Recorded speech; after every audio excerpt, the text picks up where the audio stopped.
السلام علیکم ناظرین ایران اور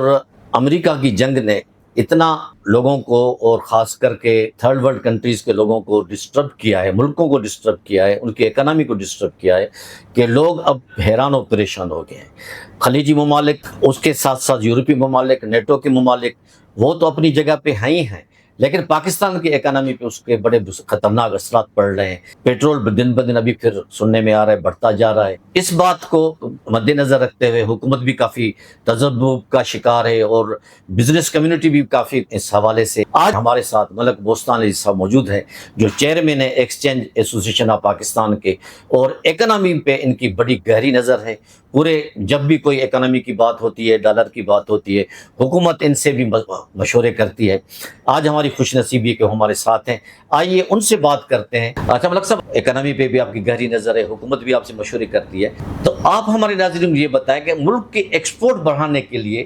کن اقدامات کی ضرورت ہے، یہ ہمارے ناظرین کو بتائیں۔ پاکستان کی اکانومی جو ہے اس کی وجہ سے کافی پریشر میں ہے اور سلو ڈاؤن بھی ہو گئی ہے۔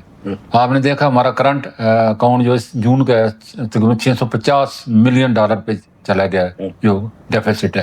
تو یہ بہت بڑا الارمنگ ہے پاکستان کے لیے۔ اگر اسی طرح یہ جاری رہتا ہے اور جنگ بھی جاری رہتی ہے تو یہ $7 ارب سال کا بنتا ہے پاکستان کو اپنے سورس سے لون لے کے پھر پورا کرنا پڑے گا یہ گیپ۔ تو پاکستان کی اکانومی کے لیے، پاکستان کے روپے کے لیے، پاکستان کی GDP کے لیے بہت بڑا ریڈ سگنل ہے۔ تو اس کی وجہ یہی ہے کہ ہمارے کیونکہ $3 ارب کا ہر مہینے فیول امپورٹ ہوتا ہے، اور $3 ارب جی $3 ارب گیس اور جو پیٹرول ہے اور ڈیزل ہے اور جتنی بھی پیٹرولیم مصنوعات ہیں، تو اس میں دیکھو $60 سے بڑھ کے یہ ابھی $9 کا ہے، اور ایک وقت میں یہ $114 تک بھی گیا ہے۔ بالکل۔ اور یہ پھر جب صلح ہوئی تھی واپس 70 پہ آیا، اب دوبارہ جب جنگ شروع ہوئی تھی دوبارہ آج 9 کا ہو گیا۔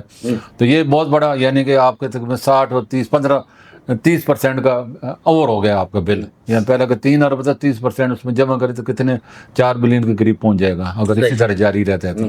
تو حکومت کو اس کا بڑا ہمارے پہ بھی پریشر آ رہا ہے، لیکن بڑا اللہ کا شکر ہے پچھلے 3 سال میں ایک وقت تھا روپیہ جو ہے 400-500 کی باتیں ہو رہی تھی، آپ اس میں فیلڈ مارشل آصم منیر صاحب کو میں سمجھا ان کا بڑا رول ہے۔ انہوں نے ہنڈی حوالہ، بلیک مارکیٹ، ڈالر مافیا کے خلاف ایکشن کیا،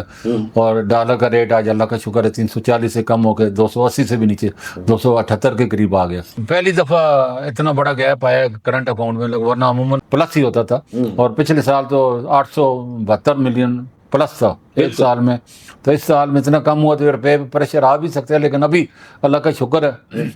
ہماری ورکر ایمنیس جو کہ $42 ارب کے قریب پہنچ گئی ہے سالانہ، جو کہ 38-4 ارب بڑھی ہے، اور اگلے سال جو ہے وہ 45 سے 50 ارب تک بھی جا سکتی ہے۔ اور ہمارے پاس اوورسیز پاکستانی ہر مہینے تقریباً 70 سے 60 ہزار لوگ جا رہے ہیں، تو یہ بہت بڑی ہمارے پاکستان کی اکانومی کو، GDP کو، روپے کو، ریزرو کو، معیشت کو بہت زیادہ سپورٹ کر رہا ہے۔ ورنہ آپ ایکسپورٹ دیکھیں وہ تو آپ کی دن بدن کم ہو رہی ہے، $35 ارب کا کم ہو کے 27 پہ چلی گئی ہے، اور ہماری امپورٹ بڑھ رہی ہے، ایکسپورٹ کم ہو رہی ہے، جس کی وجہ سے ہمیں یہ سارا دن دیکھنے پڑے۔ ورنہ اگر آج ایکسپورٹ بڑی ہوتی اسی طرح ریمیڈنس بڑی ہے تو آج ہم پلس میں ہوتے اور ہمارا GDP پلس ہو جاتا، اور ہمارے جو ہے جتنے بھی یہ کرائسس ہے کم ہو جاتے۔ اب کرائسس کی طرف ہم بڑھ رہے ہیں، اور اس کا یہی حل ہے کہ اگر اللہ کرے صلح ہو جائے، صلح نہیں ہوتی تو پاکستان کو بہت زیادہ بھاری قیمت ادا کرنی پڑے گی، کیونکہ پاکستان کا اوورسیز بھی سارے 1 کروڑ کے قریب مڈل ایسٹ میں، پھر ایران ہماری بارڈر پہ ہے، اور ہماری جتنی بھی اکانومی ہے یا ہمارا ٹریڈ ہے وہ ایران کے ساتھ بہت زیادہ ہے، آفیشلی کم ہے لیکن ان آفیشلی بہت زیادہ ہے، لیکن اس کے بھی ہماری معیشت پہ اچھا اثر پڑتا ہے، کیونکہ جو بھی چیزیں آپ کو کم کاسٹ میں، صرف ڈیوٹیاں آپ کی ضائع ہوتی ہیں لیکن آپ کو چیزیں سستی مل جاتی ہیں۔